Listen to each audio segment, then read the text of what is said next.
اس دنیا میں کوئی خزانہ سانپ کے بغیر، کوئی پھول کانٹے کے بغیر اور کوئی خوشی غم کے بغیر نہیں ہے۔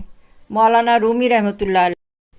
اگر لوگ آپ کو قبول نہیں کرتے تو بھی مایوس نہیں ہونا، کیونکہ لوگ اکثر وہ چیزیں چھوڑ دیتے ہیں جن کی قیمت وہ دے نہیں سکتے۔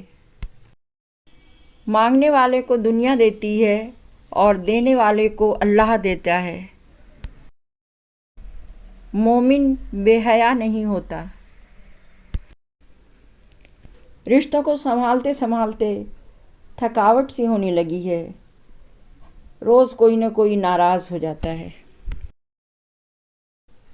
دوسروں کی زندگی کو جہنم بنا کر سجدوں میں جنت ڈھونڈنا خود فریبی کے سوا کچھ بھی نہیں۔ بڑے ہی گھاٹے کا سودا ہے یہ سانس لینا بھی۔ عمر بڑھتی ہے اور زندگی کم ہو جاتی ہے۔ اپنی اصلاح کرتے رہنا اور خود کو مسلسل بہتر بنانا ہی اصل کامیابی ہوتی ہے۔ رومی کہاوت ہے، کتے کے سر پر ایک بار تاج رکھ دو تو پھر گلے میں پٹا ڈالنا مشکل ہو جاتا ہے۔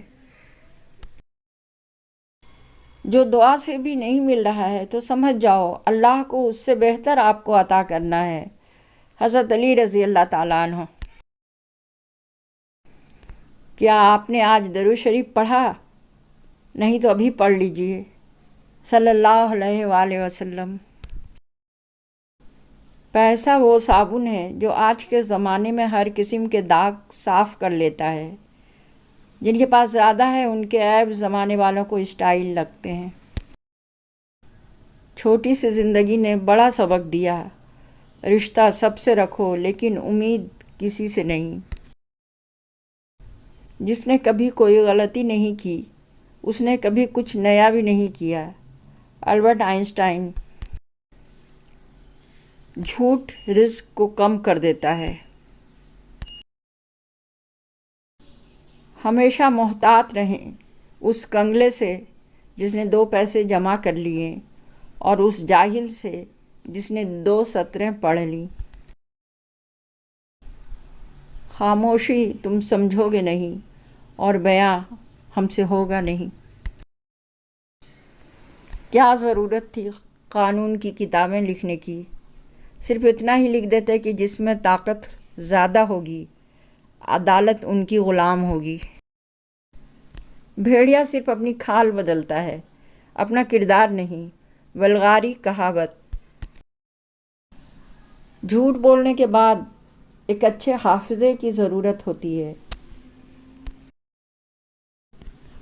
روٹی کا نوالا آپ پیسے سے نہیں کھاتے بلکہ قسمت سے کھاتے ہیں۔ اگر خدا کی مرضی نہ شامل ہو تو وہی نوالا آپ کی جان لے سکتا ہے۔ مشورہ ایسے لوگوں سے کرو جو خدا سے ڈرتے ہوں۔ انسان کا بہت بڑا دشمن اس کا غصہ ہے۔ پرسکون زندگی کا نسخہ: غصے میں درگزر، مصیبت میں صبر، نعمت پر شکر، پریشانی میں اللہ کا ذکر کریں۔ ماں کی دعا اولاد کے حق میں بہت تیزی سے قبول ہوتی ہے۔ سچ تو یہ ہے کہ غیر تو پھر بھی بھرم رکھ لیتے ہیں، اپنے تو صرف تماشا ہی بناتے ہیں۔ جو لوگ ساری عمر مدارس کا مذاق اڑاتے ہیں وہی مدارس کے بچے ان کی میت پر آ کر قرآن پڑھتے ہیں، کیونکہ ان کی اپنی اولاد اس لائق نہیں ہوتی۔ سب سے بڑی غلطی وہ ہے جس کے غلط ہونے کا احساس تک نہ ہو۔ جس نے وقت کو پیدا کیا اسے وقت دے کر دیکھو، وہ تمہارا وقت بدل دے گا۔